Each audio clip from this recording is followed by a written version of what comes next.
So what I'm going to do right now is I'm going to crunch 1,400 years of Islamic history in 5 minutes and make it as exciting as I can possibly make it. Because I hated history when I was a little girl. At this age, I appreciate history. And now I understand why they say those who don't learn from history are doomed to repeat it. In order for you to understand why Western civilization is very different than the Islamic world, you need to understand the history of Islam. When Prophet Muhammad supposedly revealed his revelation from the angel Gabriel that he is supposed to be the last of the prophets in the early 600s, he started preaching in his own city, Mecca. He tried to recruit friends and followers to be able to spread his religion. And he tried for 12 years and failed. And after 12 years, he was only able to recruit his immediate family and friends. So he decided, if I go to Medina, which was the Jewish hub of Arabia, the business hub where the Jews lived, if I go there and preach my religion to them, if they accept me, that will buy me respect and stature between my own people, and they will accept me. So Prophet Muhammad started borrowing a lot from the Old Testament to make his religion more palpable to the Jews, to make it a lot similar. This is why you see a lot of similarities between Judaism and Islam. For example, Jews don't eat pigs, Muslims don't eat pigs. Jews pray a few times a day, Muslims pray a few times a day. Jews fast on Yom Kippur, Muslims fast on Ramadan. And this is why you started seeing a lot of good writing in the beginning of the Quran when Prophet Muhammad was saying all the good things about the people of the book.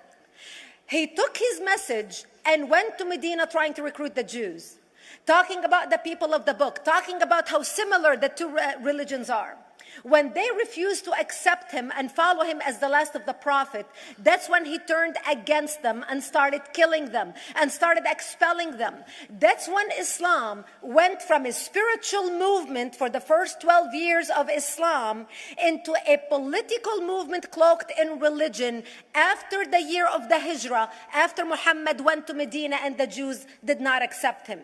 He became a military warrior and declared war on them and started expelling them. Jews and Christians became dhimmi, or second-class citizens. They were only allowed to stay alive and not be killed only by paying the jizya or the protection tax. So they had a choice: convert to Islam, or if you want to stay alive, you have to pay the jizya or protection tax, living as dhimmi in the Islamic nation. Christians and Jews could not ring church bells. Jews could not blow the shofar. Christians could not ring church bells. They could not pray publicly. Christians and Jews could not gather together and build new churches or new temples. And the way they paid the jizya or the protection tax was in a monthly ceremony where they would get together downtown and the Jew would kneel on his knee and hand his goods to the mullah, who would take the goods as the price for buying the protection. And in many areas, Jews and Christians were given necklaces to wear as a receipt that they paid their jizya or their protection tax. Jews considered najis under Islam. Najis is bodily fluid. Najis is garbage. Najis is dogs. Najis is dirty. So Christians and Jews were treated as second-class citizens. Islam continued to grow. As Islam grew, more people became dhimmi or second-class citizens. Jews and Christians were given identifiable clothing. The yellow star, which was given to the Jews that most people think is a German invention. It was actually an Islamic invention in the 9th century in Iraq by the second Khalif al-Mutawakkil of Iraq, who invented the yellow star for the Jews to be identified as they walked down the street. Because Jews were considered najis, if a Muslim man or a Jew walked on the same side of the street, the Jew had to cross the other side so the Muslim man can walk, so he's not dirtied by the filth of the Jew. Christians were given the zunnar, the belt, which most of you men are wearing right now. That was an Islamic invention for the Christians.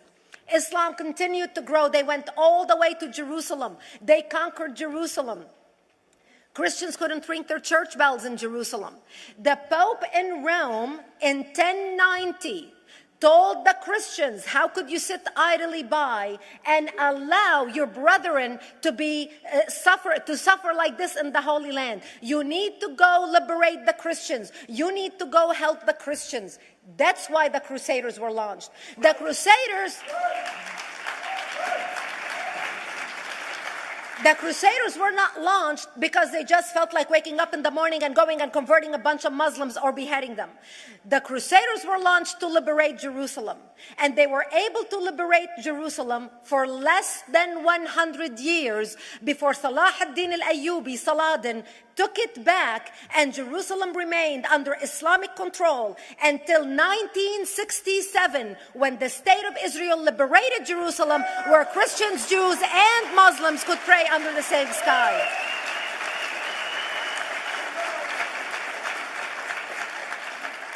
The Crusaders continued fighting Islam, and for 300 years they tried and failed. And by the 1300s, the Crusaders disappeared because they could not win against Islam.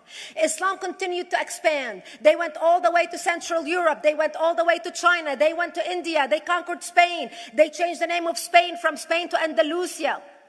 And they started, as they advanced, as they conquered more nations, more people paid the jizya, or the protection tax. And this is how the Islamic Empire grew. It went all the way until they was stopped at the gates of Vienna on 9/11. 9/11 is not a date that Osama bin Laden just picked out of a hat. 9/11 is a symbolic date in the Islamic calendar. By the 1600s, Islam had covered more of the earth's surface than the Roman Empire did at its peak. Between the 1600s and the 1800s, the Europeans were experiencing the European Industrial Revolution, where the Europeans were able to invent products on factory lines, where they are able to make money and sell products, which gave them the money to build a strong army in order to fight the Muslims. And that's how they were able to stop them at the gates of Vienna on 9/11. The Europeans started the pushback against Islam. They pushed them out of Europe. They pushed them out of all the way to the Middle East and North Africa. By 1924, the Islamic Empire ended. In 1924, the Islamic Caliphate ended in Turkey by President Ataturk, who was a secularist. He ended the Islamic Empire, and he gave women rights to vote. He gave women a right to an education, a right to work, a right to choose a husband. He forbid women from wearing the hijab. He forbid men from wearing the beard. The Muslims hate him so much that they consider him a Jewish agent, because they believe that his mother and her bloodline was Jewish, and that was the influence on Ataturk. By the time the Islamic Empire, or the Islamic Caliphate, or the Islamic State ended in 1924, the Islamic Caliphate had existed for 1400 years, and it ended less than 100 years ago. By the time the Islamic Caliphate ended in 1924, 270 million people around the world were killed by Islam. 270 million. And we didn't have weapons of mass destruction, and there was nuclear weapons. All of these people were killed, butchered by the sword. The people in the world, less than 100 years ago, how many people knew this history? Please raise your hand. We in America have failed to educate our children about history. We in America failed to educate our population about history. Our children in high school, you take any 17, 16-year-old kid, 18-year-old kid, and ask them about World War II. They can't even tell you what happened in World War II. For them, it's ancient history, and we still have our World War II veteran walking among us. That's how little we know of history. Islam ended in 1924, the Caliphate. People thought the Caliphate will never be resurrected. The Caliphate will never come back. But two things happened in the Middle East in the last century that made the Islamists be able to resurrect the Caliphate. Number one is the discovery of oil in Saudi Arabia, which we were able to discover and were stupid enough to allow them to nationalize it. And the number two that happened was Ayatollah Khomeini coming to power in 1979.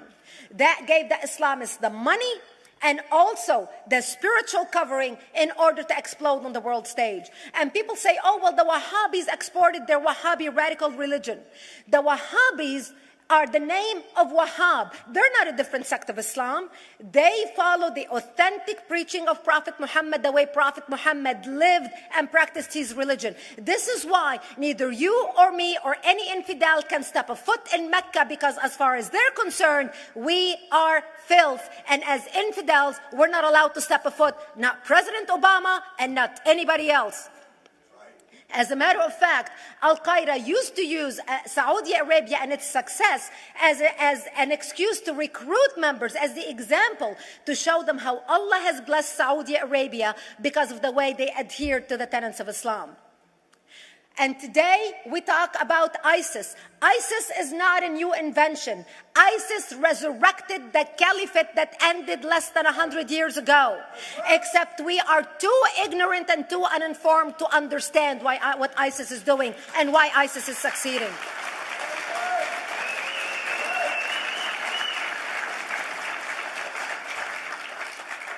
Two things you need to understand about Islam and the principles of war in Islam. One is the law of taqiyya, which means lying and deception. It means that a Muslim man can lay his hand on the Quran and swear that he is telling the truth, knowing that he is lying, but also knowing that the Quran will forgive him because he is advancing the cause of Islam. The second thing you need to know about is that the Treaty of Al-Hudaybiyah, which is an Islamic principle of war and a model on how to deceive your enemy when you have to sign peace treaties with your enemy. And it is based on an example by Prophet Muhammad. Prophet Muhammad was attacking the Meccans and their caravans when he was living in Medina. One day he attacked them because this is how he got the goodies. He would attack them, rob them, and spread the goodies among his men. And this is how he was able to recruit, because this is how people made money without working. And so he attacked the Meccan caravans. When he realized he's not able to defeat the Meccans in that city of Al-Hudaybiyah, in that place, he signed a 10-year treaty with them. Does that sound familiar? Yes. A 10-year treaty with them that says he will not attack them, he will have peace with them, he will not declare war on them. Muhammad used the treaty for 2 years to build his military, strengthen his army, and when he realized he was strong enough to attack his enemies when they least expected it, because they thought they had a peace treaty with Muhammad, he broke the treaty, attacked them 2 years later, and Mecca fell within 24 hours because they were not expecting the attack. And that became a principle of war in Islam. And to give you an example of how that is practiced, this is why anything signed with Iran means nothing to them. And to give you an example of how this law has been put to use in recent history, Yasser Arafat, who's not an Islamist, but he is a Muslim, met with the Israelis and signed the Oslo Accord in 1993. Remember all the handshaking at the lawn of the White House? The Oslo Accord, Yasser Arafat used the peace treaty, the Oslo Accord with Israel, to get Israel to bring him back and give him his territory, finance his military, train his police, and give his police the weapons. Yasser Arafat broke the Oslo Accord 8 years later, didn't even wait 10 years, and declared the second intifada in 2000, and all hell broke loose. He used the same treaty to win and deceive against his enemies and deceive his enemies. When Jordanian press, after Yasser Arafat signed the Oslo Accord with Israel, and Egyptian press would interview Yasser Arafat, and they would say, how could you sign a peace treaty with the devil? How could you sign a peace treaty with the Jews? Yasser Arafat will tell them, remember Hudaybiyah. That's all he would have to say. The whole Muslim world knew exactly what Yasser Arafat was talking about. We in the West and the Jews in Israel, it was over their heads. Nobody understood what Hudaybiyah was referring to. And this is the type of deception that we are dealing with. So when Iran signs a peace treaty with the United States for 10 years, they are using us as useful idiots, as gullible, ignorant people who are signing a peace treaty with the devil in order for Iran to continue her thing. In this deadly game of thrones, there's no place for America or for Israel. We don't have to gamble with our future and with our children's future. Elie Wiesel. And I wish I could promise you, Elie, that the lessons of history have been learned. That is why it is so important to be wise about who we're going to put in the White House next year.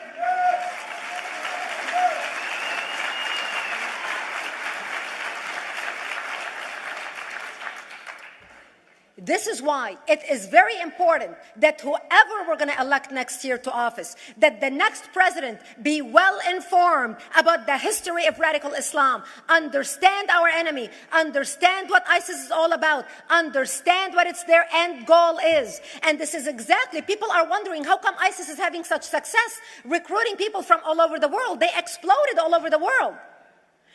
The Pew Research did a poll. And of course, the Pew Research is not Brigitte Gabriel, is not Fox News, is not Tony Perkins.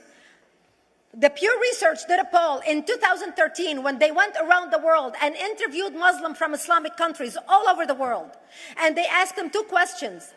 Would you like to have Sharia law as the law of your country? And would you like to see the Islamic Caliphate? And remember, this was in 2013, before ISIS. The 5 top countries in the world, in the Islamic world, the 5 top Islamic countries: Indonesia, 204 million Muslims. Indonesia, Pakistan, Egypt, Nigeria, and Bangladesh. 77% of Muslims interviewed in these Islamic countries, 77% want the establishment of Sharia law and want the establishment of an Islamic state. That means 77% of the world, quote, moderate Muslims agree with the establishment of ISIS and what ISIS is doing. Let's not fool ourselves.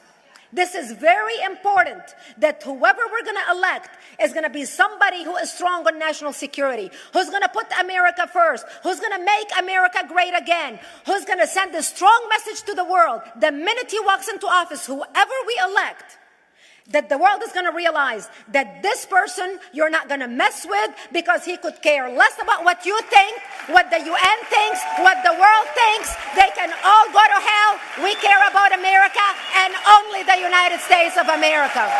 I hope that we learn from the lessons of history, that we learn from the Elie Wiesels, from the Brigitte Gabriels, and many others who are warning America about what's to come. May God bless you one and all, and may God bless the United States of America. Thank you.